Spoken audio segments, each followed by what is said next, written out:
Hola, sean bienvenidos a más una clase del mejor cursinho preparatório del Brasil, que é o cursinho del Escaque. Eu sou o professor Gleison Versosa, você está no melhor cursinho preparatório do Brasil, que inclusive é de graça, pode clicar aqui embaixo e fazer as inscrições e receber gratuitamente todas as nossas aulas no Telegram e nas nossas plataformas, etc, etc, etc. Comecei falando em espanhol, por qual motivo, razão, circunstância, acaso do destino, é porque hoje nós trabalharemos espanhol. Específico para o Enem, meu povo, o Enem está chegando e hoje nós teremos uma aula importantíssima, na qual eu vou ler para vocês, vou ler junto com vocês, leremos juntos e misturados um texto em espanhol, resolveremos um exercício deles e, além disso, hoje eu vou mostrar para vocês uma dica importantíssima de como é que você deve fazer na hora de procurar palavras no dicionário. Olha só, você está estudando textos em espanhol, ou inglês, qualquer língua estrangeira. Isso aqui vai servir para qualquer língua estrangeira, tá? Você está estudando textos nessa língua. O que acontece? Mais hora ou menos hora, você vai acabar se deparando com alguma palavra desconhecida, tá?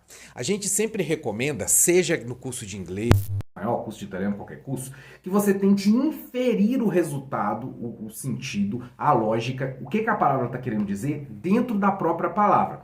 Mas hoje eu vou mostrar para vocês aqui o que você pode fazer dentro do texto, obviamente que a gente vai ler aqui, né, claro. Vou mostrar para vocês o que você pode fazer para você procurar de maneira mais eficiente esses textos e essas palavras que às vezes são palavras-chave, tá, que te travam. Mas é claro, isso só vai funcionar no momento de você estudar, porque na hora que você estiver lá no Enem, no vestibular, etc., você não vai ter à sua disposição lá um dicionário para você conseguir ir lá e perceber a palavra. É claro que isso não vai ter, então você vai precisar de fazer isso apenas no momento de estudos, tá? Então vamos lá, galera. Hoje, então, o objetivo é ter em espanhol, detalhes, gramáticas e etc. Então hoje a gente vai tentar falar disso, tá? E aí aqui dentro do texto eu vou te mostrando as dicas, as manhas e etc. Então no primeiro texto aqui, galera, tá aparecendo para vocês aí no slide. É o seguinte, nós temos um texto relacionado a uma questão de uma cultura, essas culturas ameríndias, astecas e tal, isso costuma cair demais no Enem, tá? Demais. Ou em qualquer prova de espanhol que seja um espanhol instrumental. Por quê? Porque essas coisas, elas são relacionadas à cultura do país. Quando você faz uma prova de língua, você automaticamente está fazendo uma prova de língua e cultura. Então você não faz apenas uma prova de espanhol, você faz uma prova de língua e cultura espanhola. Então a imagenzinha que está mostrando para vocês aí, galera, você vai ter, ó, arte têxtil e ecologia, cenário da cultura Paracas.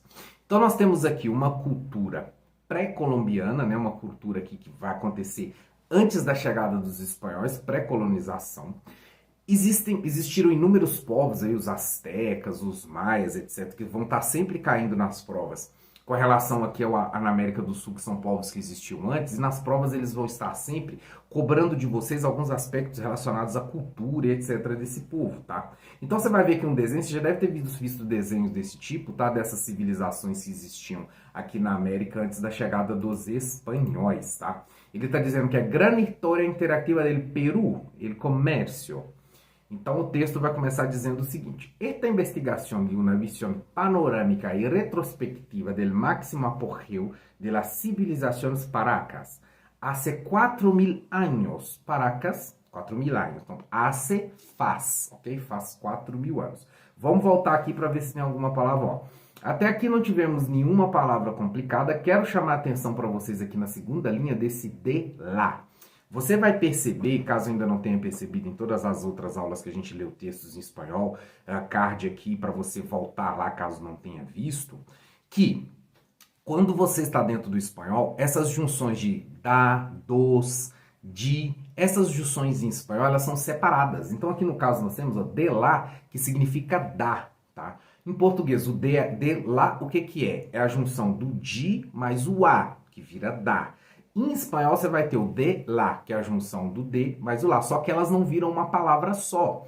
Isso pra gente acaba facilitando muito, porque ao invés de você ter que aprender os dois, né, como em português você tem que aprender o de, tem que aprender o lá, e depois tem que aprender o de, tem que aprender o a, e depois aprender o da. São três coisas diferentes. Em espanhol, basta você aprender as duas. Você sabe o que é o de e o que é o lá, que significa a, basta aqui você colocar separado, tá? E o AC aqui quer dizer faz, então faz 4.000 anos. Paracas se ubica a 200 quilômetros ao sul de Lima. Pessoal, olha só, então já vamos começar a entrar aqui na questão do vocabulário, de como é que você vai acabar aí se localizando com relação ao vocabulário. Pensem bem comigo. Dentro do contexto da frase aqui, já é muito fácil que você consiga entender, ó. Paracas se ubica a 200 quilômetros. Se ubica a 200 quilômetros ao sul de Lima. Aqui você já consegue saber, com um certo grau de facilidade, dentro do próprio contexto aqui, você já consegue perceber que estamos falando de localização. Então, ó, Paracas, de 4.000 anos atrás, se ubica, ou seja, se localiza a 200 quilômetros no sul de Lima, em Pirco. Alguns dizem Pisco, tá? Eu prefiro falar a variação espanhola que diz Pirco, com esse S aspirado. E pertenece a la ecorregión del desierto del Pacífico, uno de los más áridos del mundo. Então, eu falei aí que todas as junções são separadas, tem algumas que não são, são raras, né? Como esse del, que é a junção do de mais o el, que aqui seria do, tá? Do mundo, do deserto do mundo. Ok? Então, beleza. Essa daqui, galera, foi a introdução do texto. Vocês vão perceber que às vezes esses textos, às vezes não, para dizer a verdade, quase sempre, esses textos vão trazer alguma imagem, alguma gravura que vai fazer você se identificar, você se perceber na sequência do texto. Então, assim, aquela imagem ali vai acabar te dando o quê? Uma localização mental. Quando o cara coloca uma imagem dessa daqui, ele quer saber se você tem alguma noção de quem são os povos que fazem isso aqui. De qual povo são esses. Por que eles fazem isso?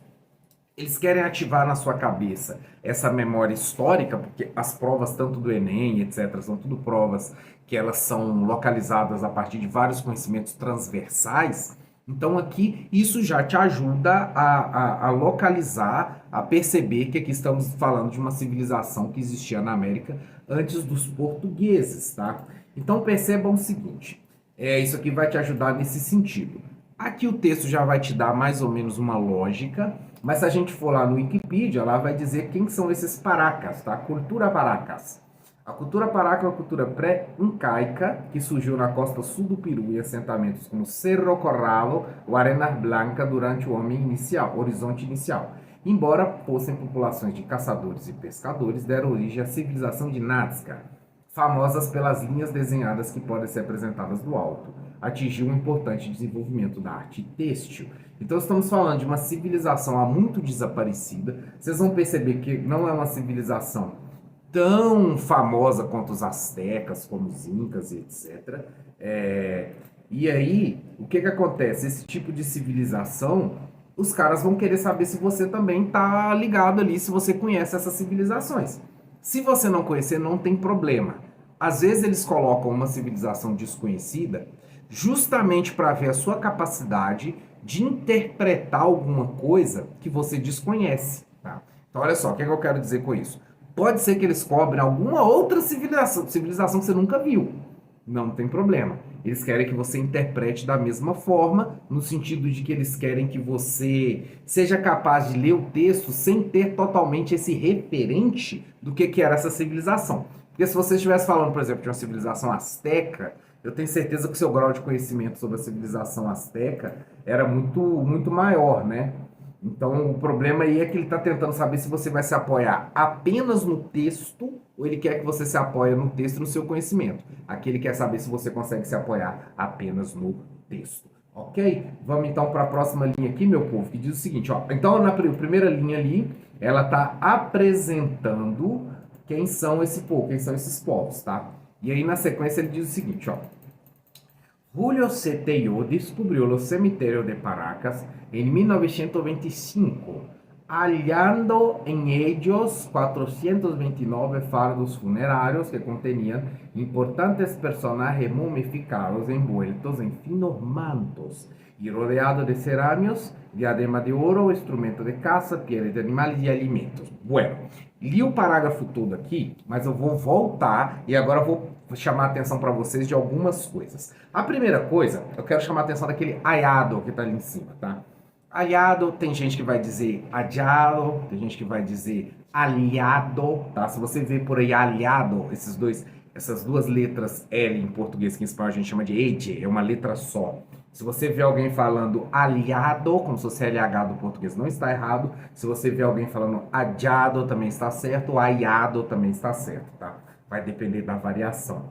Então, esse aiado ali, aiado em ellos. Então, o ellos a gente já viu nos pronomes, né? São eles. Então, aiado, eu quero mostrar para vocês agora que é a primeira coisa para você se localizar. Ó. Coloquei aí o dicionário, vou deixar o link abaixo aí. Quem estiver vendo no meu canal pessoal, acredito que o pessoal lá do cursinho também vai colocar. Esse é o link da RAI, que é a Real Academia Espanhola, que é como se fosse, vamos dizer assim, como se fosse o nosso Aurélio, tá? O nosso dicionário Aurélio, que é onde as pessoas pegam a lógica, onde elas pegam a definição mais próxima, mais justa, mais gramaticalmente correta da Real Academia Espanhola, como se fosse o nosso Aurélio, digamos assim, tá? Claro que mal comparado, porque seria como se fosse a nossa Academia Brasileira de Letras, mas aqui a gente não vai ter que fabricam dicionários tão bons como a RAI, ok? E olha só, coloquei lá, adiado, então se você, qualquer palavra que você quiser em espanhol, você coloca lá, vai aparecer em espanhol, familiarizado ou avenido. Por que eu recomendo que você, caso tenha alguma palavra que você desconheça, você primeiramente procure essa palavra em espanhol. Não coloque no Google Tradutor, porque o Google Tradutor ele é muito ruim, tá? O Google Tradutor, ele faz um trabalho muito porco, muitas das vezes ele faz um trabalho de pegar palavra fora de contexto, colocar uma definição que não tem nada a ver com a definição do texto, e esses dicionários aqui eles vão dar várias definições, e a definição que tiver dentro do texto você vai achar lá, tá? Então, e aí tente procurar nesses dicionários verdadeiros da própria língua, porque aí você já vai trazer algumas palavras na outra língua, você já vai acrescentando o alfabeto. Ó, você já vai ver o familiarizar, então você já vai ver que em português isso é a mesma coisa. E avenido, ou seja, já começou a ver outra coisa que significa familiarizado. Você já está aumentando o seu dicionário, uma coisa que foi advinda, que veio de. Então você já vê que esse aiado significa essas duas coisas. Vamos ver se aqui significa, ó. Aiado e ou seja, aqui seria encontrado.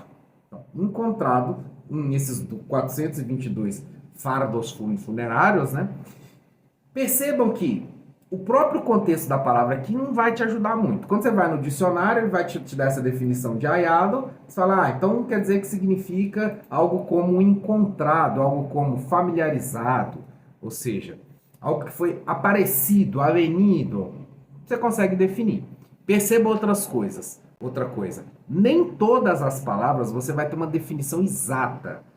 Às vezes você nem precisa dessa definição exata. Supondo que você estivesse aqui lendo esse texto no Enem, você não ia ter em mãos o dicionário nem nada, você pode simplesmente considerar que isso daqui é encontrado, porque todo o contexto aqui leva a isso, tá?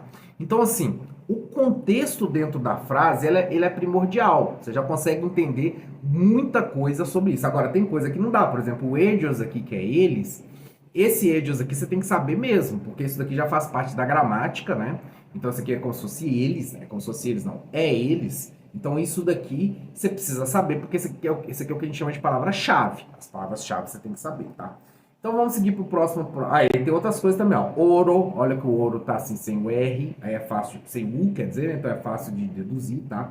Vamos seguir, ó. La cosmovision Paracas, cosmovision, a visão do cosmos, sobre la natureza, olha, muito parecido, natureza, se basou em crenças mitológicas, então, se baseou em crenças mitológicas, que eram normas de ordenamento social.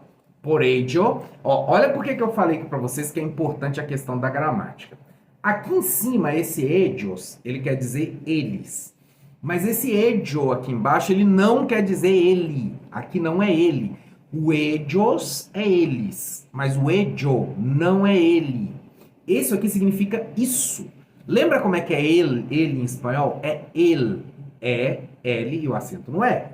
Então, aqui, isso daqui significa isso. Então, por isso, se pode ver em los mantos calendáricos como estavam definidos nos ciclos biológicos da flora. Então, por isso, se pode ver nos mantos dos calendários como estava definido o ciclo da fauna, assim como os ofícios e costumes desta sociedade. Então, isso aqui não é por ele. Aqui até que se você traduzisse como ele, daria certo, né? Porque você poderia falar cosmovisão, ele, podia ser. Só que vai ter contextos que só vai encaixar como se fosse isso, e não como se fosse ele. E pior ainda, se tiver um contexto que você tiver uma frase que vai ter um outro sujeito que é um ele, aí você vai embananar o meio de campo todinho, e aí o negócio vai complicar mais ainda, tá? Então o que que acontece? Você tem que ficar esperto às vezes nas definições, porque as definições, em determinados contextos, como é uma palavra como linguajar, você vai conseguir passar por cima, mas vai ter alguns contextos como esse edio aqui que você não vai conseguir passar por cima, tá? Então vamos seguir para o próximo. La iconografía de los mantos nos muestra la relación de esa cultura y su entorno natural. Los animales tenían un rol que influenciaba la vida de los humanos. Advertían cambios de estación, épocas de siembra, cosecha, migração e etc. Então aí, lá, aqui é o A, né? A iconografia, tal, tal, tal. Então aqui acho que tá tudo tranquilo. Ah, uma coisa que eu queria chamar a atenção nesse tenian. Claro que aqui você enxerga um passado, tá? Tenian. Então, tinham. E olha para frente o outro passado aqui, ó, influenciava. Se você lembrar bem em espanhol, a letra V de vaca em português e a letra B de bola, em espanhol elas têm o mesmo som. Então, pensa comigo. Onde você em português fala influenciava, em espanhol você vai dizer influenciava, porque o V e o B têm o mesmo som. Por isso que nessa palavra, quando eles fazem esse passado o pretérito indefinido do português, tá? Aqui vai ser influenciava. Porque para o hispânico ele não consegue falar o V, ele fala B. Então influenciava a vida de los humanos, ok? Então influenciava. Los paracas consideraban deidades a muitas espécies de fauna que vivían em seu território. Então consideraban, ou seja, consideravam. Quando você vê, então, essas construções aqui com esse B, no verbo, nós vamos estar falando de uma construção que está puxando o V no português, tá? Há muitas espécies de fauna que viviam, aqui é igual ao português mesmo, né? Viviam em seu território. Por ello, ou seja, por isso e não por ele, aqui é por isso, representaram, ou seja, representaram em sua arte textil figura de cernícalos. Daqui a pouco nós vamos falar dessas palavras aqui. Cernícalos, garcillos, halcones, picaflores, assim como felinos, cetáceos, cérvidos, carmélidos, otários, cánidos e répteis. O que eu quero dar a dica aqui para vocês dessa coisa aqui, senhoras e senhores e senhoritos do meu coração? Quando você estiver diante de um texto que vai ter assim palavras tão complicadinhas, você lá no Enem, você não vai, ou em qualquer outra prova desse tipo aqui, você não vai ter à sua mão um dicionário para você ter que ficar procurando a definição dessas palavras, tá? Então o que eu quero que você comece a fazer? Perceba que nessas palavras aqui, ó, você vai ter algumas palavras que você consegue perceber claramente, ó. Halcones, dá para entender que são falcões. Cernícalos não dá para entender. Felinos, ó, felinos já entendemos. Cetáceos, acho que você consegue entender lá da biologia. Cérvidos, cânidos, dá para entender mais ou menos. Répteis, ok. Então a gente vai entender com certeza. Felinos, répteis e halcones. Não, então vamos colocar que a gente consegue entender. Felinos, cetáceos e répteis. Você consegue entender claramente, com total certeza, três ramos de palavras, três palavras aqui. Por que isso pode e deve vai impactar na sua interpretação? Se você conseguiu entender essas três palavras aqui, que essas três palavras estão dentro do grupo de animais, tá? Essas três palavras aqui, então, elas são capazes de te levar à seguinte conclusão. Todos esses grupos aqui que eles falaram têm alguma coisa a ver com flora e fauna. Inclusive porque o texto lá atrás te falou algo relacionado à flora e fauna. Então perceba, o aluno às vezes chega lá, quando ele vê isso daqui, ele entra em pânico. Ele fala assim, ai meu Deus do céu, o que é isso aqui que esse cara tá falando? Tem um monte de palavra que eu não conheço, Jesus me ajuda, eu tô perdido, eu não vou conseguir. Calma, por quê? Nesse tipo de circunstância aqui, o camarada consegue te dar uma embaranada no meio de campo, mas se você for esperto, você vai ter aqui três palavrinhas que vai te remeter à questão relacionada aos meios de animais, de bicho. Então você vai saber que todas essas palavras aqui que você desconhece tem a ver com o universo de bicho, tá? Eu mostrei para vocês aqui, eu trouxe para vocês aqui essas definições dessas palavras.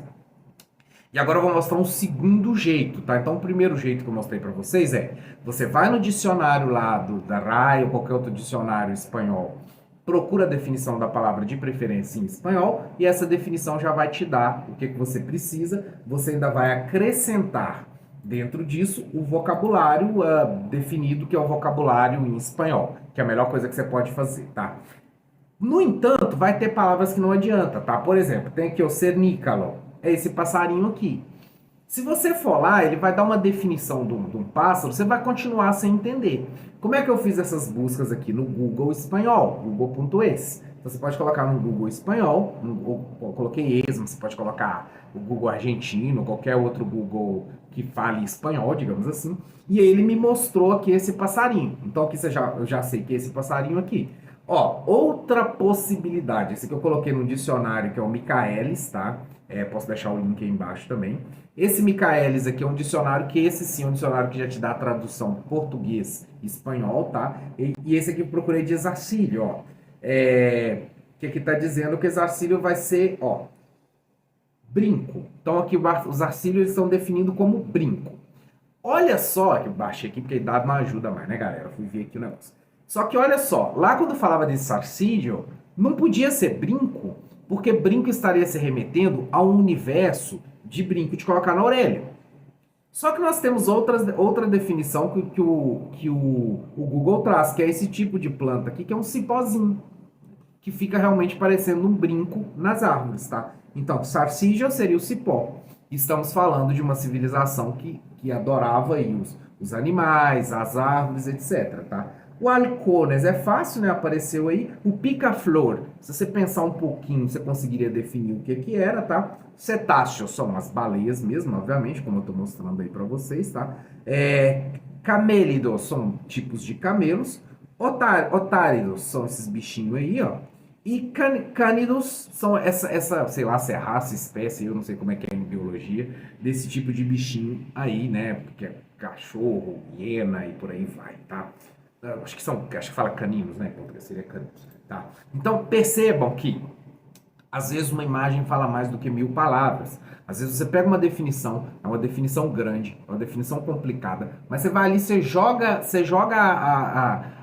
o termo no Google, ele te mostra a imagem ali você já matou. Então essa seria uma outra forma que eu recomendo e recomendo muito que vocês consigam fazer para vocês acrescentarem vocabulário em língua estrangeira, tá? Seja espanhol, seja qualquer outra língua, tá? Agora vamos embora de exercício. O texto oferece à leitura acesso a um conjunto de informações sobre a cultura paraca. Estes dados podem ser observados a partir de uma narrativa histórica sobre seu modo de vida, ou seja, o modo de vida do povo lá, uma descrição panorâmica de sua civilização, ou seja, a primeira está dizendo, eles falavam uma narrativa sobre o cotidiano dos caras, eles tinham uma descrição da civilização, sei lá, exposição de argumento respeito a seus valores, aqui falava do valor do povo, não falava, né? Lá a expressão de uma opinião acerca de suas crenças, ou seja, também aqui o texto não fica julgando a religião deles, a crença do povo, etc. Então, pensou aí um pouquinho? Resposta simples, né, meu povo? Uma descrição panorâmica de sua civilização. Então, o texto está descrevendo de maneira panorâmica a civilização da galera, tá? Tá dando um apanhado geral, vamos dizer assim, de como é a civilização, tá? Nesse segundo eu já até dei a resposta, galera, mas é porque eu quero mostrar para vocês outra coisa aqui também, ó. El hallazgo de Tellos nos revela vários dados sobre os paracas. O científico pudo observar este dado a partir do análise de... Fui lá na RAI e procurei lá, ó, hallazgo. Lembra que eu falei para vocês agora há pouco que o dicionário tem uma vantagem sobre o Google, porque o dicionário ele vai te dar definições. Esse dicionário aqui trouxe 3 definições, ó. Acción en efecto de hallar, cosa hallada, encuentro casual de cosa móvel, blá, blá, blá, blá, blá. Tesouro, etc. Ou seja, aqui a gente poderia dizer que seria uma descoberta, só que uma descoberta casual, tá? Achou por acaso, vamos dizer assim. Então perceba que, se você não souber ali o que é esse hallazgo, você conseguiria entender a frase da mesma forma, tá? Los túmulos construídos pela comunidade, a gente sabe que é túmulo porque lá em cima fala no início, tá? Las profissões valoradas não diz, los ciclos biológicos não diz, la creencia não diz, tá? Vamos para a próxima aqui, ó. Los paracas consideravam alguns animais como representações de dioses, ofícios, normas ou fenômenos. Lá diz que eles cultuavam, né, os bichos como se fossem deuses, né? E depois diz, ó, em la característica de organização del texto, é a indicação de fecha de elaboração, ou seja, época, né, idade da elaboração, atribuição de autoria, ou seja, dar autoria, espaço de circulação, origem de informações. Então, o texto te dá aqui, no caso, a origem. Ele diz, ó, esse texto aconteceu em tal época, que tal cara achou, e aí esse especialista, ele deu de cara lá com esse achado, blá, blá, blá. Então, perceba que o texto aqui ele vai trabalhar dentro da origem de informação. Lembrando que as perguntas aqui elas estão um pouco mais difíceis, porque aqui as perguntas estão em espanhol. Via de regra, nas provas, eles te dão a pergunta em português, o que facilita e facilita muito na hora de você entender, tá? Então, galera, por hoje nós ficamos por aqui. Dê o like aqui, se inscreve no canal se você estiver vendo isso daí dentro das nossas plataformas. Faça o favor de ver isso no YouTube, dá um like aí pra galera do cursinho aqui do SCAC, que nós estamos aqui na captura e querendo cada vez mais que vocês sejam capazes de se inscrever dentro do YouTube também, porque também é bom pro cursinho, porque vai acabar crescendo mais, ok? Ficamos por aqui hoje, pessoal, então até a próxima. Qualquer dúvida deixa pra gente aqui nos comentários. Fui!